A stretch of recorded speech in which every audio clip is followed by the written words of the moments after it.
ಮಂಗಳೂರಿನ ಸಂತ ಅಲೋಶಿಯಸ್ ಸ್ವಾಯತ್ತ ಕಾಲೇಜಿನ ರಸಾಯನಶಾಸ್ತ್ರ ವಿಭಾಗದ ವತಿಯಿಂದ ಅನಲಿಸ್ಟ್ ಎಂಬ ಒಂದು ದಿನದ ರಾಷ್ಟ್ರೀಯ ಮಟ್ಟದ ರಸಾಯನಶಾಸ್ತ್ರ ಉತ್ಸವವನ್ನು ಹಮ್ಮಿಕೊಳ್ಳಲಾಗಿತ್ತು. ಕಾಲೇಜಿನ ರಸ್ಕಿನ ಸಭಾಂಗಣದಲ್ಲಿ ವಿವಿಧ ಕಾಲೇಜಿನ ವಿದ್ಯಾರ್ಥಿಗಳು ಭಾಗವಹಿಸಿದರು.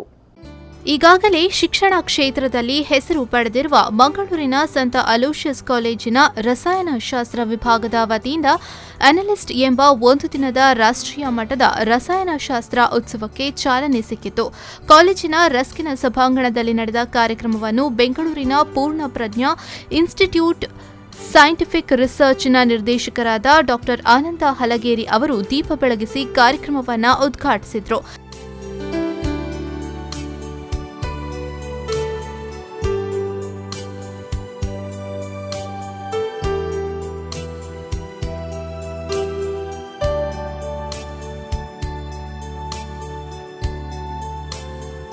ನಂತರ ಲೋಗೋವನ್ನು ಕೂಡ ಅನಾವರಣಗೊಳಿಸಲಾಯಿತು.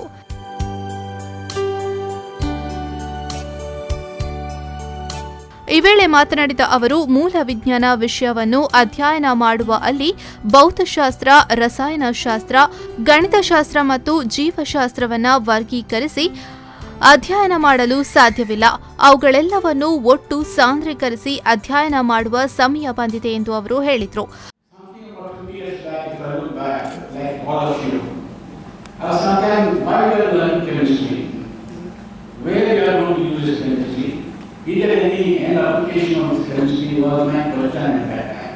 Many times we used to do some practical chemistry and in terms of analytical chemistry, inorganic chemistry, physical chemistry, and we used to learn. That question used to be all in my mind. Where will you and how it is going to be useful to society and to mankind? And I was too young to understand. And later years of my life saw industry, in fact.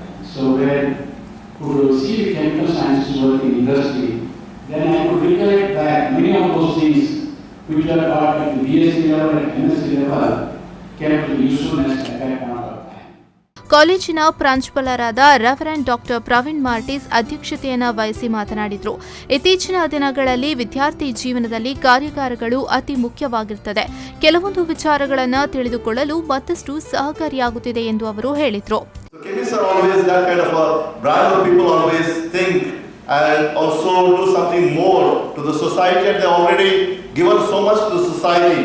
As Professor Halgeri is a good friend of St. Aloysius College, just within few days being here, we learned so much from him.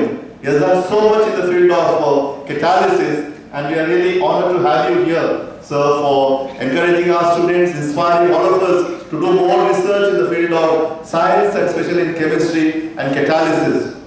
In the coming days, we will have more and more collaboration with the institute as our students are there. It's encouraging our students from here, and they are building up their life as future researchers, and that should go on. We are here to basically contribute to the society. That should move on, and he has inspired us by saying there are so many processes in the field of chemistry, started with Haber-Bosch process. ಈ ವೇಳೆ ಎಲ್ಸಿಆರ್ಐ ಬ್ಲಾಕ್ನ ನಿರ್ದೇಶಕರಾದ ಡಾ Richard Gonsalves, ಸಂಯೋಜಕರಾದ ಡಾ Ronald ನಜರೆತ್ ಸೇರಿದಂತೆ ಮತ್ತಿತರರು ಉಪಸ್ಥಿತರಿದ್ದರು. Nagesh Kavoor, ವಿ4 news 24/7 Mangaluru.